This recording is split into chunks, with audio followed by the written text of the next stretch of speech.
అసలు తెలంగాణ రాష్ట్రంలో ఉన్న బీజేపీ నాయకులు నాకన్నా అనిపిస్తుందో లేదో కానీ మీకన్నా అనిపించాలి కొన్నిసార్లు.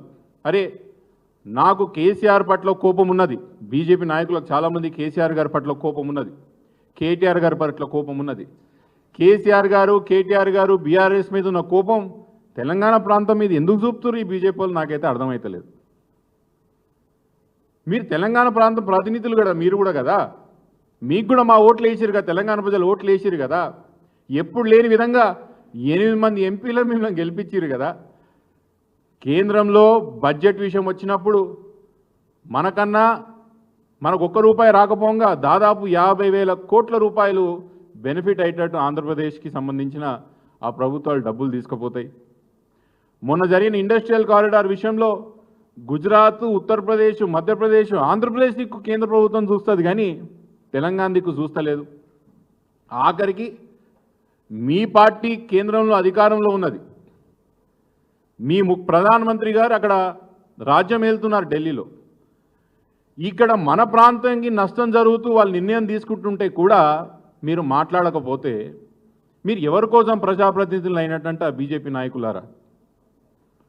ఎందుకు తెలంగాణ ప్రజలు మిమ్మల్ని నమ్మాలి? ఎన్ని రోజులు ఇంకా కేసీఆర్ గారి మీద ఏడ్చి వస్తారు? ఎన్ని రోజులు ఇంకా కేసీఆర్ గారి మీద యొక్క అక్కసుతో తెలంగాణ మీద కోపం ఎన్ని రోజులు చూపిస్తారు మీరు అంట? నేను ఇక్కడ ఉన్న తెలంగాణలో ఉన్న బీజేపీ పార్టీ సంపూర్ణం కాంగ్రెస్ పార్టీ బి టీమ్గా మారింది. ఎవరు కూడా నాకు చూస్తుంటే పాలిటిక్స్ అబ్జర్వ్ చేసేటోళ్ళు, రాజకీయాలను డిస్టెన్స్కి వెళ్ళి చూసేటోళ్ళు ఈరోజు తెలంగాణలో జరుగుతున్న పరిస్థితులు చూస్తే అందరికీ అర్థమవుతుంది. ప్రభుత్వం కన్నా గట్టిగా ప్రభుత్వం తీసుకున్న నిర్ణయాలకి ప్రభుత్వం కన్నా గట్టిగా బీజేపీకి సంబంధించిన నాయకులు, బీజేపీకి సంబంధించిన ఎంపీలు, ఎమ్మెల్యేలు వాళ్ళు ఆమోదం పలుకుతున్నారు. వాళ్ళు సోషల్ మీడియాలకు వచ్చి శభాష్ అని చెప్తున్నారు. సరే, అది మీ వ్యక్తిగతం. మీకు రేవంత్ రెడ్డి గారికి ఉన్న సంబంధాలు మేము చాలాసార్లు ప్రజల ముందుకు చెప్పే ఒక ప్రయత్నం చేసినాం. ఇప్పటికీ తెలంగాణ ప్రాంతంలో చాలామందికి కేసీఆర్ గారి మీద ఉన్న కోపంతో కాంగ్రెస్, బీజేపీ పార్టీ ఒకటే తెలంగాణలో అనే ఒక స్పష్టత తెలంగాణ ప్రాంతంలో ఉన్న చాలామందికి వచ్చింది. అది మీ వ్యక్తిగత నిర్ణయం.